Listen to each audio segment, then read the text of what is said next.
A day when worthy causes and nonprofits across Minnesota asked you to give to the max, we want to take a moment to mention those that focus on racial diversity, equity, and inclusion. DEI causes have been under fire all year, and those doing that work, they are maxed out emotionally. So today, Kent went to an event meant to lift spirits. And please join me. The gathering inside Minneapolis event centers this week has been hard to define. Right now, a lot of people want us to believe that we have to abandon our culture in order to move forward. Hundreds of people from dozens of states came together to center Black culture at a critical time. My intention was to have a love letter to this community. This community changed the world 5 years ago. And today, there's a spirit of defeat because of all of the changes that are going on around us. But Lulit Molla says the collective sum didn't spend 3 days dwelling on DEI rollbacks and disinvestment. What are you going to do about it? What did you learn?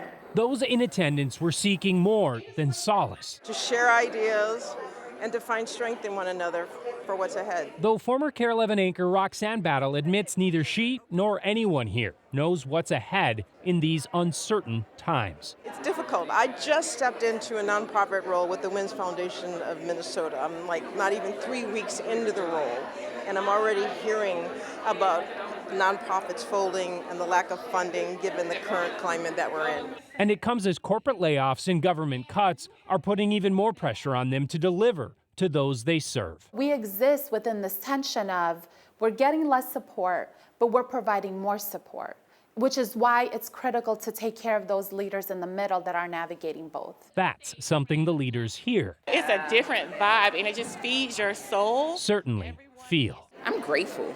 It's been a lot of joy. A place offering support and solutions at a time when both feel fleeting. As a giving circle who supports nonprofits, we can take that information back to help build capacity of the nonprofits that we serve and also better support our communities. I think there's a sense of healing that's occurring because we know that we're not alone and that there is power in numbers.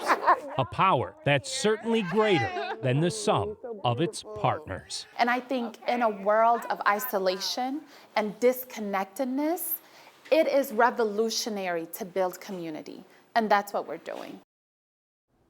Lulit is also co-founder of the Black Collective Foundation and says supporting each other was important even before the political fallout over DEI. Research by the foundation found that money given to racial equity and racial justice causes combined amounted to less than 4% of all funding given in Minnesota, even at its height in 2020. So she says, just imagine what they're dealing with now.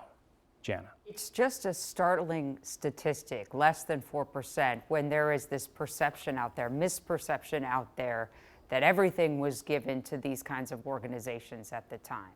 And she said that's something that they've been battling for years, but especially in this year when they see that backlash because they're up against it already. Yeah, and interesting too, as you point out on Give to the Max Day, this seemed to be not about money, but just about raising spirit, as you mentioned. Yeah. Thanks so much, Ken. Appreciate it. We'll be right back.